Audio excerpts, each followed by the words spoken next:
ولو أنهم إذ ظلموا أنفسهم جاءوا فاستغفروا الله واستغفر لهم الرسول لوجدوا الله توابا رحيما.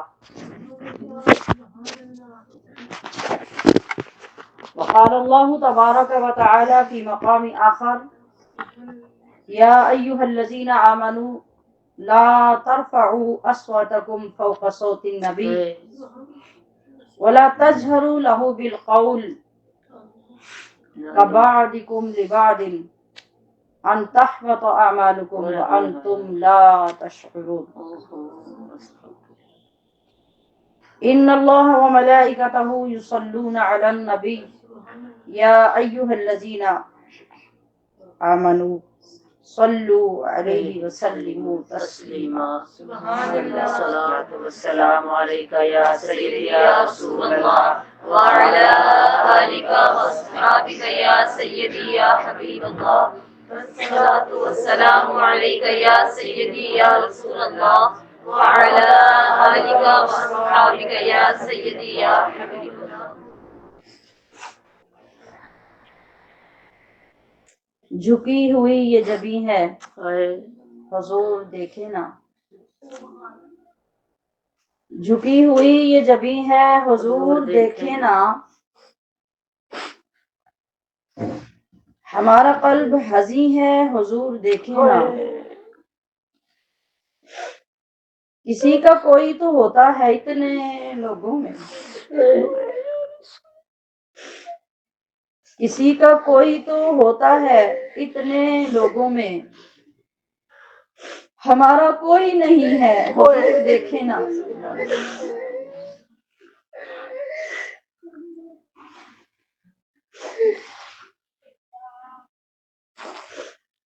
اور جب محبت کا یہ درد نہیں ملا تھا اور نہیں ملا ہوتا، ایک مصرے میں وہ کیفیت ہے اور جب وہ درد ملتا ہے تو دوسرے میں وہ کیفیت ہے. ہماری آنکھ میں خوشیوں کا رقص ہوتا تھا، ہلا گلا، انجوائے، ایڈونچر، یہی چلتا ہے زندگی میں. تو ہم بھی ایسے ہی تھے.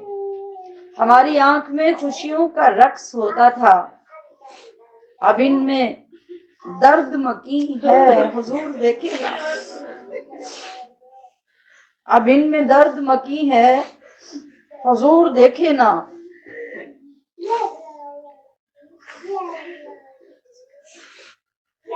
اور دل حزیں کا فقط آپ کی نظر کے سوا، یا رحمت للعالمین یا راحت العاشقین. دل حزیں کا فقط آپ کی نظر کے سوا کوئی علاج نہیں ہے حضور دیکھے نا. جھکی ہوئی یہ جبیں ہے حضور دیکھے نا. ہمارا قلب حزیں ہے حضور دیکھے نا.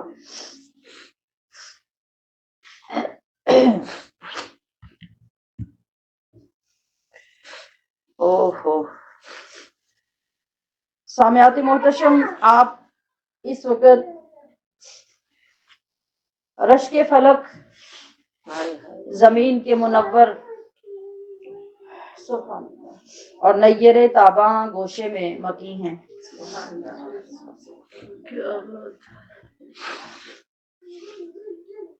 آپ کے نصیب عروج پر ہیں اور نصیب بھی رشک کر رہا ہے اپنی قسمت پر.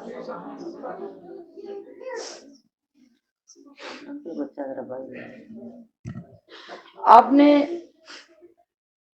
ایک عرصہ تیاری کی ہوگی، نعتوں میں روئے ہوں گے، اپنی خواہشات کا اظہار کیا ہوگا، پھر عمل کے لیے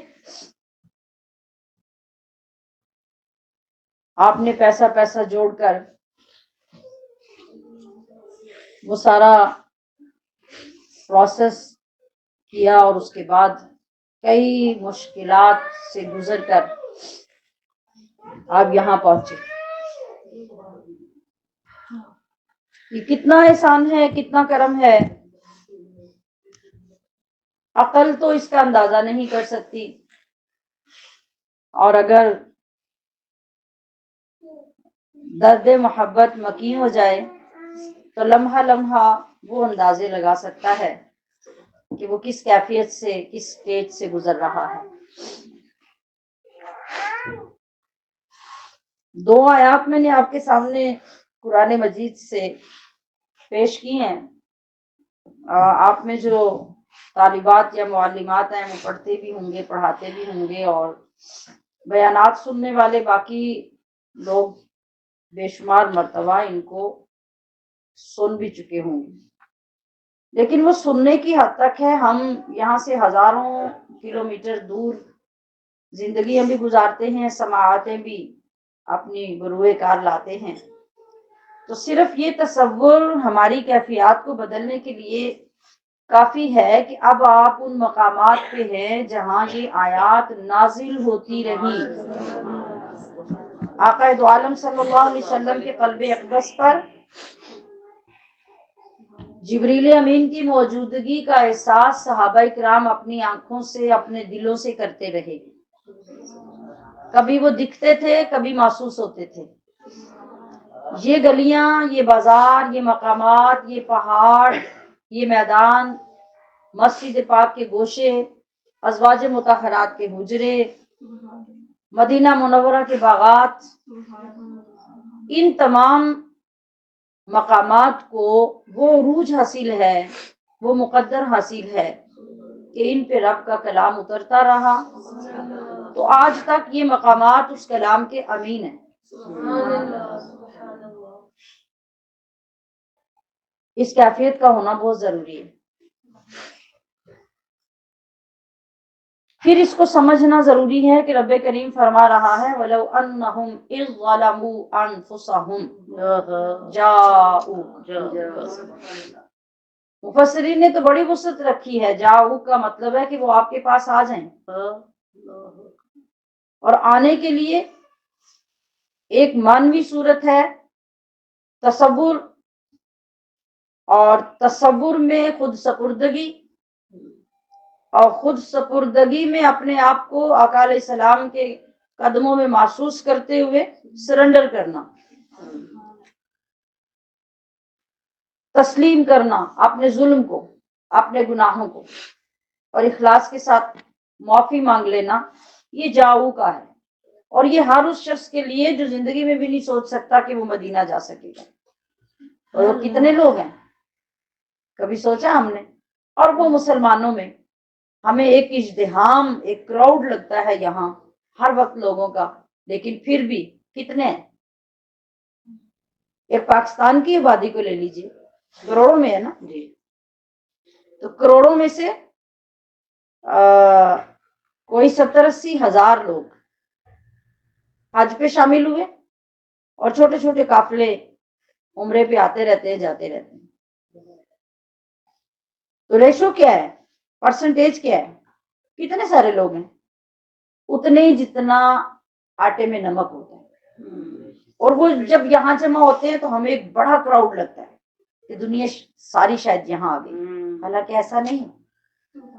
اپنے ایک چھوٹے چھوٹے محلے میں لوگوں کی جا کی گنتی کریے، دیکھیے کتنے لوگ تڑپ رہے ہیں۔ ایسے سٹیج پہ لوگ ہیں کہ وہ اس سوچ کو بھی غلط کر دیتے ہیں کہ یہ کیسے ہو سکتا ہے، ہم تو مر بھی جائیں گے تو یہ نہیں ہو سکے۔ تو پھر مقدر کس جگہ پہ ہوا اس شخص کا جو چل کے آ گیا؟ اس نے جاؤ کا کی حقیقی صورت کو پا لیا۔ وہ مانوی صورت تھی جو میں نے پہلے عرض کی، اب حقیقی صورت کیا ہے؟ آپ ٹریول کر کے، آپ سفر کر کے، گھر بار اولاد سب کچھ چھوڑ کر آپ یہاں آئے ہیں، اس لیے فاستغفر اللہ، معافی مانگنی ہے، توبہ کرنی ہے، بخشش مانگنی ہے، حضور کے قدموں میں بیٹھ کے اللہ سے بخشش مانگنی ہے، اور واستغفر لهم الرسول، اور ان کے لیے رسول بھی سفارش کر دیں اللہ کے ہاں، یا رسول اللہ، اے اللہ یہ میرے ہیں، یہ میری بارگاہ میں آئے ہیں، یہ رو رہے ہیں، یہ تڑپ رہے ہیں، یہ سجدے کر رہے ہیں، یہ تجھے پکار رہے ہیں، تو میری تائید اور میری سفارش بھی ان کے ساتھ شامل ہے۔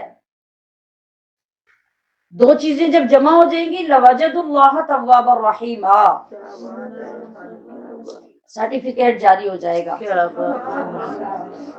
آپ پھر اللہ کو بخشنے والا ہی نہیں پائیں گے۔ تواب، تواب مبالغے کا صیغہ ہے کہ اللہ بے پناہ توبہ قبول کرنے والا، بہت زیادہ توبہ قبول کرنے والا بھی ہوگا۔ توبہ تو قبول کرے گا جب یہ شرائط پوری ہو جائیں گی، اور آگے کیا ہے؟ آگے رحیم بھی ہے، پھر وہ رحم بھی کرے گا۔ اور رحم کیا ہوتا ہے؟ آقا دو عالم صلی اللہ علیہ وسلم فرماتے ہیں کہ التائب حبیب اللہ، جو سچی توبہ پوری شرائط کے ساتھ کر لیتا ہے، پھر اللہ اس کو اپنا دوست بنا لیتا ہے۔ یہ رحیم ہے، یہ رحیم ہے۔ وہ پھر یہ نہیں کہے گا کہ چلو جاؤ تمہارا کھاتا کلیئر کر دیا، نہیں، اب وہ قریب کرے گا اور قریب کرے گا، اتنا قریب کرے گا کہ آپ کو اپنا محبوب بنا لے گا۔ یہ باتیں کتنی اچھی لگتی ہیں، اور ہم ان کو سن کر والہانہ انداز میں سبحان اللہ بھی کہتے ہیں، جوش زیادہ بڑھ جاتا ہے تو نعرے بھی لگا لیتے ہیں۔ لیکن میں نے کہا کہ گفتگو تربیتی سننی ہے یا صرف ایموشنل؟ تو تربیت یہاں آئے گی آگے۔ اب یہاں پہنچ کر لاکھوں روپے خرچ کر کے ہم فاستغفر اللہ کا مصداق بن رہے ہیں؟ کیا وہ شرائط سیکھ کر ہم آئے ہیں جن شرائط کے ساتھ ہماری استغفار بڑھے گی، اور ساتھ فاستغفر لهم الرسول؟ پہلے تو بات ہے کہ حضور کو ہماری استغفار پسند آئے گی تو آپ تائید فرمائیں گے نا، اور اگر آپ کو ہی پسند نہیں آئی تو تائید کیسی ہوگی؟ یہ کھیل تو ہے نہیں کہ ہم کھیل کھیل میں استغفر اللہ صبح 70 بار پڑھ لیں، 100 بار عصر کو پڑھ لیں، شام کو پڑھ لیں، رات کو پڑھ لیں، تسبیح پوری ہو گئی تو حضور قبول کر لیں گے؟ نہیں، یہاں یہ معیار نہیں ہے۔ اللہ اکبر، یہاں ضابطے ہیں، یہاں قاعدے ہیں، اور وہ ضابطے، وہ قاعدے جب تک ہمارے اندر نہیں ہیں، ہماری زبان ہمارے لیے کافی نہیں ہو سکتی۔ ورنہ ہم نے وقت بھی، پیسہ بھی، اور دوسروں کے حقوق بھی جن کو چھوڑ کر ہم آئے ہیں، وہ ایکٹیویٹیز بھی جن کو روک کر ہم آئے ہیں، پھر ہم ان سب کے ساتھ زیادتی کرنے والے بن جائیں گے۔ یہ اچھی طرح بات ذہن میں رکھ لیجئے، عمرہ کرنا کسی بندے پر نہ واجب ہے نہ فرض ہے، ٹھیک ہے؟ صاحب نصاب پر حج فرض ہے، عمرہ نہ کسی غریب پہ فرض ہے نہ واجب ہے، نہ کسی امیر پہ فرض ہے نہ واجب ہے۔ یہ آپ کو اللہ نے عطا کیا ہے، آپ اس میں سے خرچ کر کے جیسے دوسرے کاموں کے لیے کرتے ہیں، اضافی کاموں میں آپ ایک انتہائی نیک کام کے لیے خرچ کرتے ہیں، تو یہ ایک نفلی عبادت اور مستحب عمل ہے۔ اللہ نے تو کوئی ڈیمانڈ نہیں کی، جب آپ نے خود اس کا انتخاب کیا تو پھر دیکھیے اللہ کے ہاں کوانٹیٹی کسی چیز کی نہیں دیکھی جاتی، کوالٹی دیکھی جاتی۔ کیا بات، کوالٹی کیا ہے؟ زبردست۔ مارکیٹ میں کون سی چیز لے کر آپ جائیں گے جس کو پذیرائی ملے گی؟ کون سی چیز مارکیٹ میں پڑی دیکھ کر کسٹمر آتے جائیں گے آتے جائیں گے؟ کیا چیز ہوگی؟ کوانٹیٹی۔ ڈھیر لگا ہوا ہوگا، ٹرک اتار دیں آپ بیکار چیزوں کا تو کیا کریں گے لوگ؟ آئیں گے نہیں۔ تھوڑی سی قیمتی سی، خوبصورت سی، اچھی، مہنگی سی، نایاب سی چیز جا کے رکھ دیں، لوگ ٹوٹ پڑیں گے۔ تو دنیا بھی جب کوانٹیٹی نہیں دیکھتی، کوالٹی دیکھتی ہے، تو رب بھی کوالٹی دیکھتی ہے۔ یہ جو لاکھوں کی تعداد ہے نا، فلاں چیز لاکھوں پڑھ لو، فلاں لاکھوں پڑھ لو، یہ ہماری نا اہلی کی وجہ سے ہے۔ ہم کمزور، بے عمل اور سنسیئر نہ ہونے والے لوگ ہیں، تو پھر ہمیں کہا گیا کہ پڑھو پڑھو پڑھو، بولو، پکارو لاکھوں بار، ورنہ اللہ فرماتا ہے کہ میرا بندہ جب ایک مرتبہ مجھے کہتا ہے نا اللہم، اور اس کے دل سے تڑپ کر ایک ہوک اٹھتی ہے، تو میں 10 بار اسے کہتا ہوں لبیک یا عبدی، لبیک یا عبدی۔ سبحان اللہ، سبحان اللہ، تو پھر اس رب کو ہماری گنتیوں کی کیا ضرورت ہے؟ یہاں سیکھنا یہ ہے کہ ہماری پکار میں، ہمارے الفاظ میں، ہمارے جذبات میں صداقت کتنی ہے، سنسیریٹی کتنی ہے، ہم اللہ سے جڑے کتنے ہیں۔ آخر اتنا سفر کر کے، رسک لے کے، پیسہ خرچ کر کے آئے ہیں، تو یہی تو نہیں ہوگا نا کہ یہاں سے جاؤ وہاں جاؤ، ادھر سے آؤ ادھر آ جاؤ، ادھر سے چلو ادھر چلے جاؤ، دیٹس آل۔ اللہ کو اس کی کیا ضرورت ہے؟ رسول اللہ کو اس کی کیا ضرورت ہے؟ ضرورت نہیں ہے نا۔ اللہ اکبر۔ نگاہیں بدلنی ہے، چال بدلنی ہے، قدم اٹھانے اور رکھنے کا سلیقہ سیکھنا ہے۔ لا ترفعوا اصواتکم،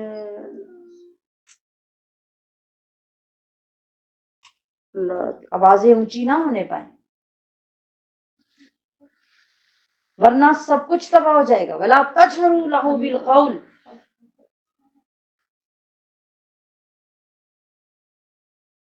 جس طرح تم ایک دوسرے کو آوازوں کے ساتھ لاؤڈلی بلاتے ہو، آوازیں دیتے ہو، پکارتے ہو، نہ تو نبی علیہ الصلوۃ والسلام کو جا کے چیخو پکار کر کے پکارو، وہاں تو اس کی بھی لمٹ ہے۔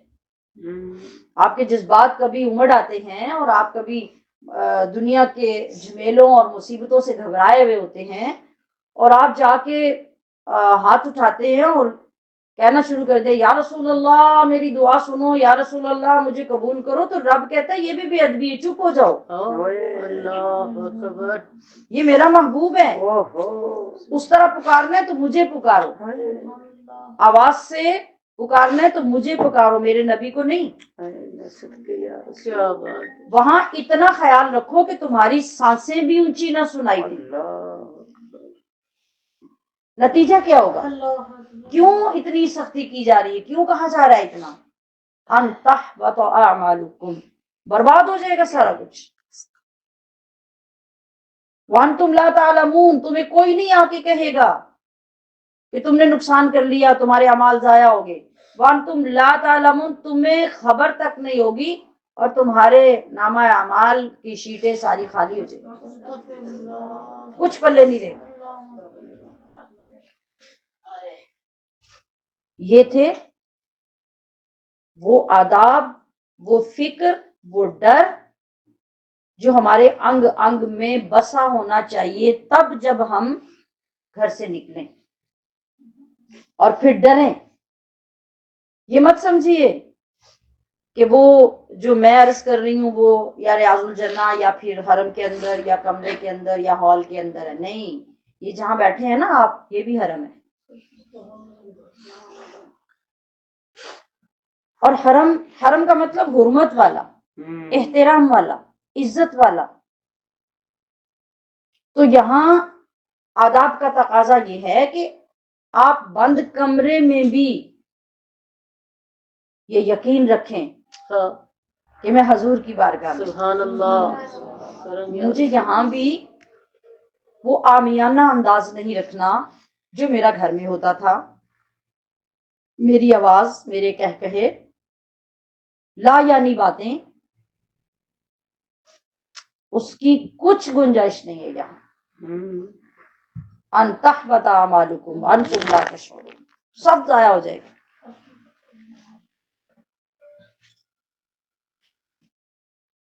یہ دو چیزیں، دو آیتوں کی روشنی میں نے جو عرض کی ہیں، صرف ہر عمرے پہ آنے والا ان کو یاد کر کے آ جائے، اس کی قبولیت کی گارنٹی ہو سکتی ہے۔ سبحان اللہ۔ آقا علیہ الصلوۃ والسلام نے کیا فرمایا تھا؟ جس نے میری قبر کی زیارت کر لی، میری شفاعت اس کے لیے لازم ہو جاتی ہے۔ قبر کی زیارت کا مطلب یہی ہے جو ہمارے بس میں ہے۔ جیسے ہم ابھی آ گئے، یہ نہیں مطلب کہ ساری جالیاں ہٹ جائیں، دیواریں ہٹ جائیں اور ہم وہاں پہنچے اور زیارت کر لیں۔ زیارت کرنے کا مطلب کیا ہوتا ہے؟ اللہ کہ نبی ہی فرماتے ہیں کہ اللہ کے نیک بندوں اولیاء کرام کا مقام یہ ہوتا ہے وَإِذَا رَأَوْا ذُكِرَ اللَّهُ، کہ جب ان کے چہروں پہ تمہاری نظر پڑے، سامنے وہ بیٹھے ہوئے ہوں، تمہارے من میں اللہ آ جائے، تمہیں اللہ یاد آ جائے۔ واہ، کون ہے یہ؟ اللہ، کوئی دنیا کا بڑے سے بڑا ولی، غوث، کلندر، قطب، کوئی بھی ہے، وہ کون ہے؟ نبی کا غلام۔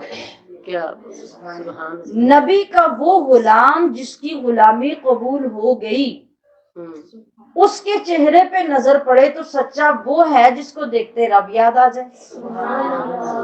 کیا تو پھر نبی کا مقام کیا ہونا چاہیے؟ نبی کو کس نظر سے دیکھنا چاہیے اور نبی کو دیکھ کر کیا یاد آنا چاہیے؟ ہمارے استاد مفتی احمد یار خان نعیمی رحمۃ اللہ علیہ، آپ نے اپنی کتاب رسائل نعیمیہ میں، فتاوی میں بھی اور مختلف جگہوں پہ نبی کریم صلی اللہ علیہ وسلم کا حلیہ بیان کیا ہے۔ باقاعدہ آپ کا سارا حلیہ، آپ کی صورت مبارکہ، آپ کا چہرہ یکتس، آپ کے چشمان مبارک، آپ کے کان مبارک، آپ کی زلف مبارک، آپ کے لب مبارک، آپ کے دندان مبارک، آپ کی انگلیوں کے پوروں تک اور ناخن مبارک تک ہر چیز کو واضح کر کے لکھا ہے کہ وہ کیسے تھے۔ اور آپ نے اس کو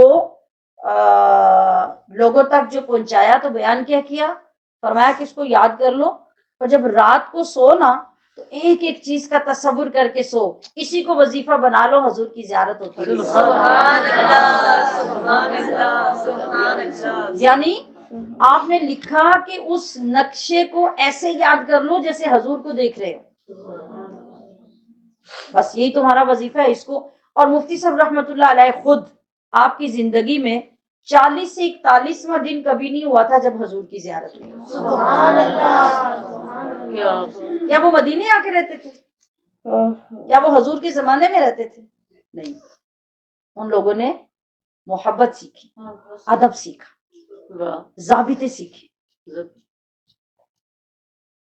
اور وہ زمانہ انہوں نے تو ایک مرتبہ بائی روڈ، بائی بس، کربلا، ایران، تہران اور عراق، اور وہاں سے یہ سارے سفر مدینہ منورہ اور مکہ المکرمہ میں کیے، اور اس کے سفر نامے کے نام سے 2 جلدوں میں وہ سارے احوال لکھے۔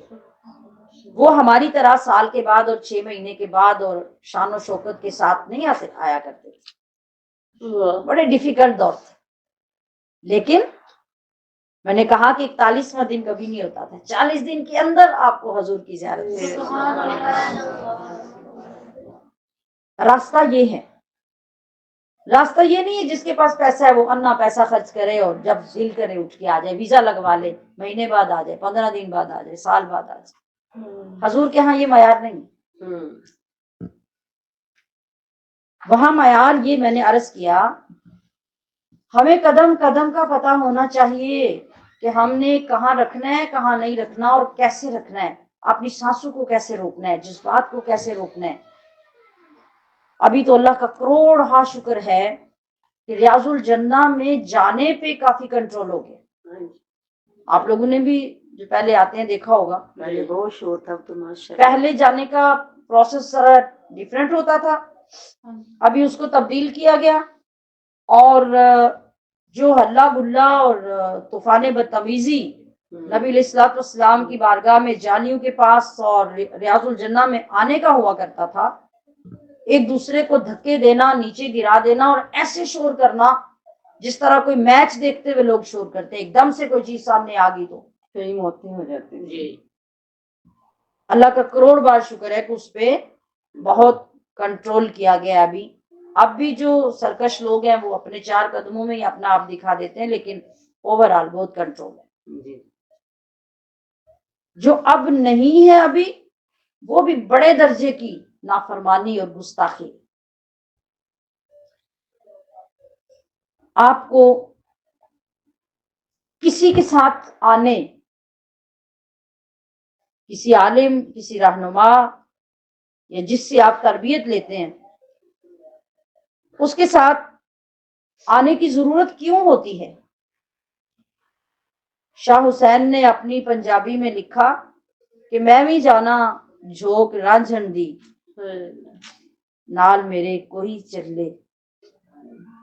کیا نال میں فقیری میں کیا مقام تھا ان کا، لیکن کانپ رہے، ڈر رہے، جانا ہے رانجھن کے قدموں میں حاضری دینی ہے، لیکن وہ حوصلہ نہیں ہے۔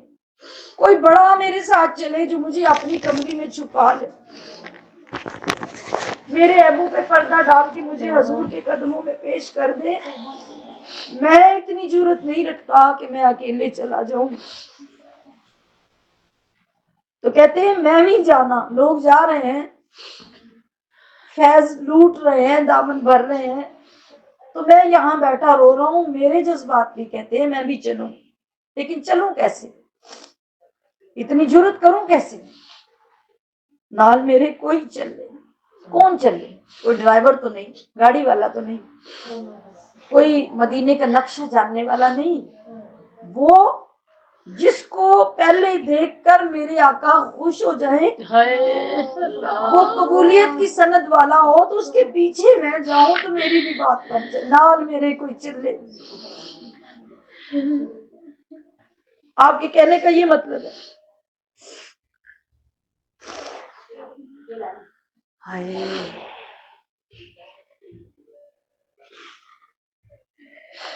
تو اپنے آپ کو حقیر، غریب، ایک ناکارہ سی چیز سمجھتے ہوئے کہتے ہیں کہ پیری پوندی، منتاں کر دی، جانا تا پیا کر لے، یعنی کسی کی منتیں کر رہی ہوں، پیر پکڑ رہی ہوں، مگر آخر کار مجھے اکیلے ہی جانا پڑا۔ اللہ اکبر۔ یہ ان لوگوں کے جذبات تھے جن کے مقامات تھے، جن کے پیچھے دنیا چلتی تھی، جن کے لاکھوں فالوور تھے، موبائل کے نہیں، دین اسلام میں فالوور تھے۔ ان کے اندر خوف، ڈر، ادب اس قدر تھا کہ جرأت نہیں تھی اپنے سے کسی بڑے یا اپنے مرشد کے بغیر اس در پہ چلے جائیں۔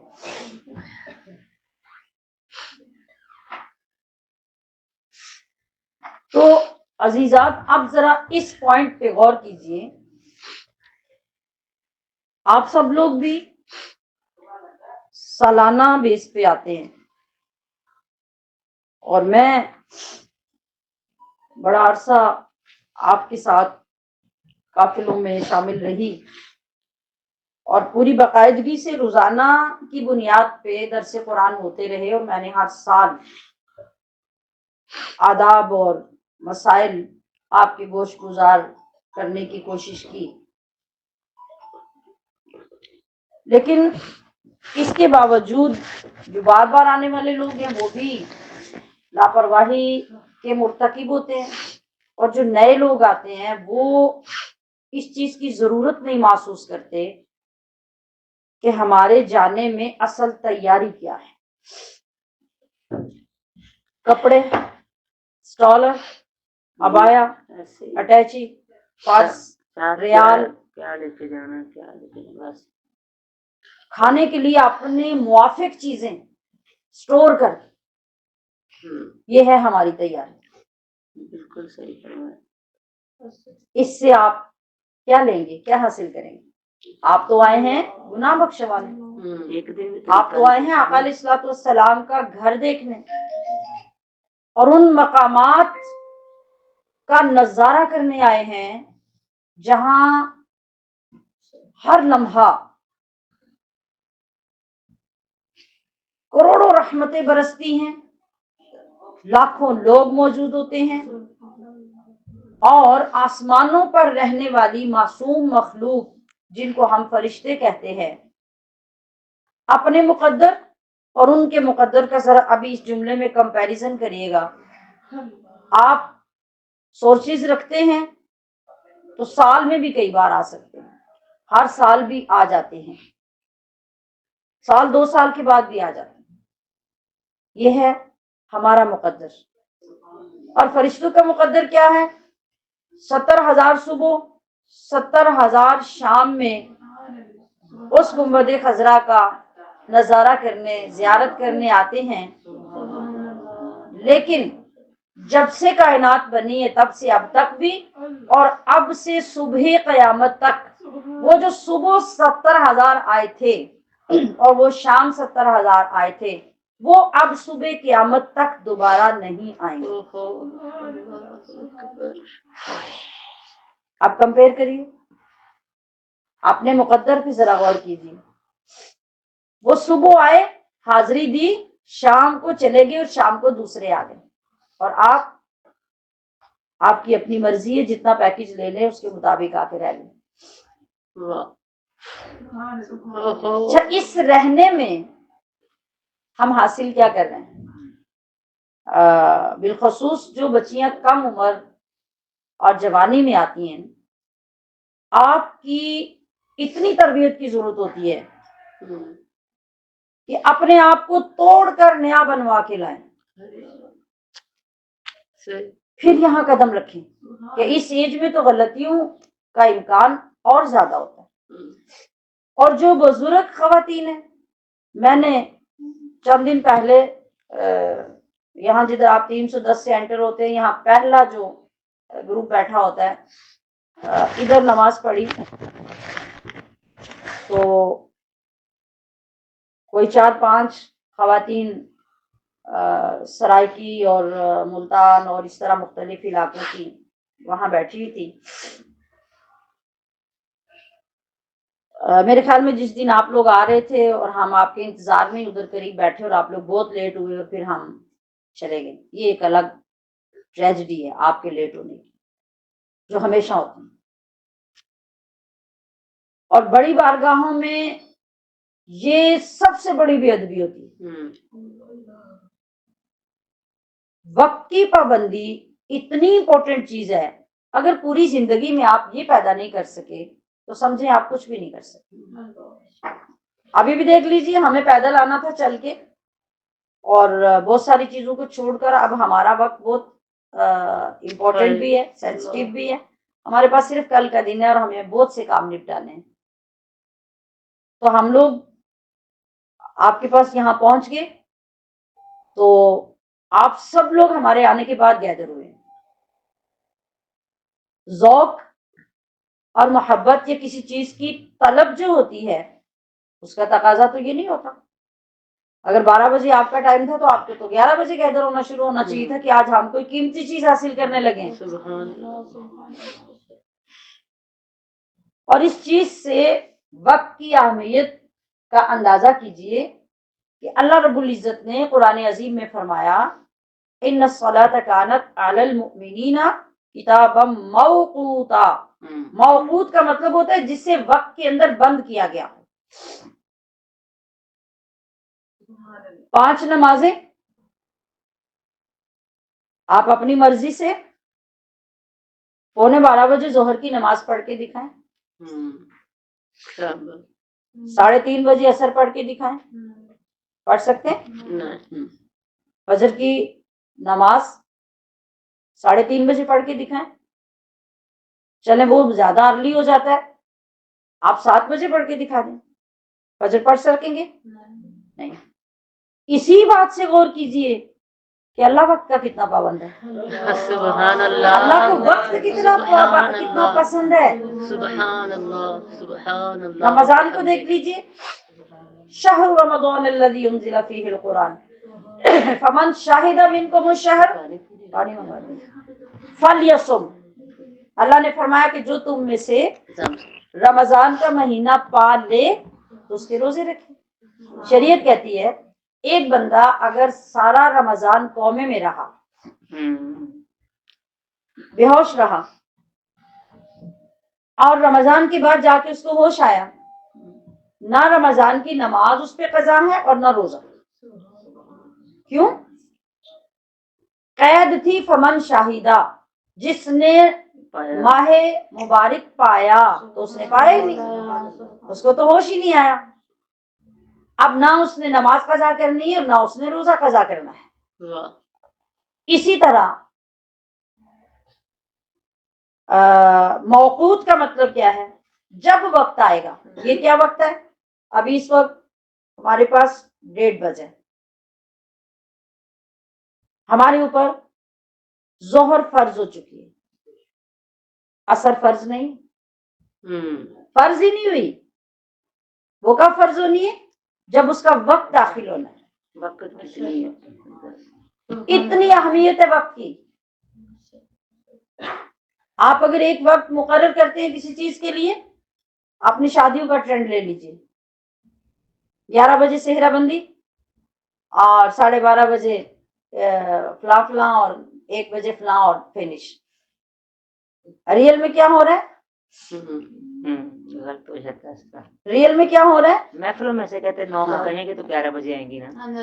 یہ بھی آپ نے فرمایا. یہ آپ کی اپنی کمزوریاں ہیں. ہمارے ہاں سردیوں کا موسم تھا، ہم نے 9:30 بجے ایک مرتبہ ٹائم مقرر کیا ہوا تھا. ہماری جو اپنی محافل ہوتی ہیں اور ہماری جو گیسٹ تھیں چیف گیسٹ، وہ کاموں کی سے گجرات آ رہی تھی، تو شدید قسم کی بارش تھی. ہمارا اوائل زمانہ تھا، ابھی ہمارے پاس متبادل بہت بڑی جگہ بھی نہیں تھی. سحری سے لے کے ہماری وہ جو جگہ تھی وہ ساری پانی والی بارش والی جو خراب ہوئی. ہمارے سارے لوگ، ہم خود سب مل کے اس کو ڈرائی کرنے کی کوشش کر رہے تھے کہ مطلب لوگ ہمارے پہنچنے تک ہم کوئی جگہ بنا سکیں.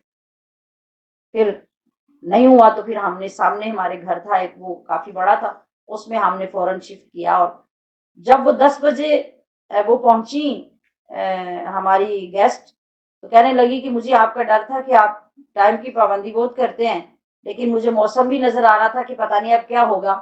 لیکن جب وہ 10 ساڑھے 10 بجے یہاں پہنچی تو اتنی مشکلات کے باوجود بھی 9:45 ہمارا پروگرام شروع ہو چکا تھا. لکھا جاتا ہے کہ وقت کی پابندی عظیم لوگوں کی علامت ہے. عظیم بنتا کون ہے؟ یہ صرف ڈائلاگ ہیں جن سے ہم اپنے آپ کو دھوکہ دیں.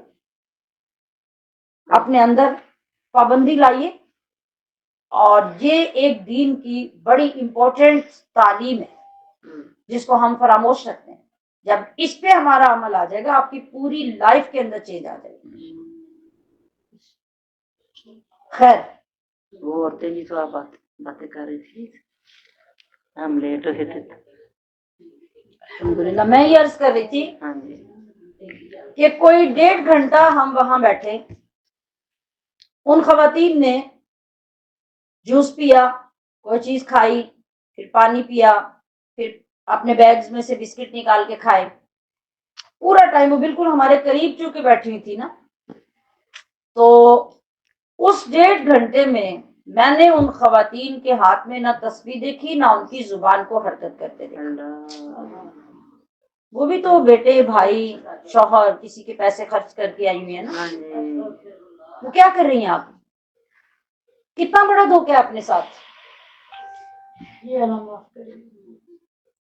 ہم یہاں آتے ہیں صرف عبادت، ریاضت اور اپنے اندر کی گندگی کو روشنی میں بدلنے کے لیے.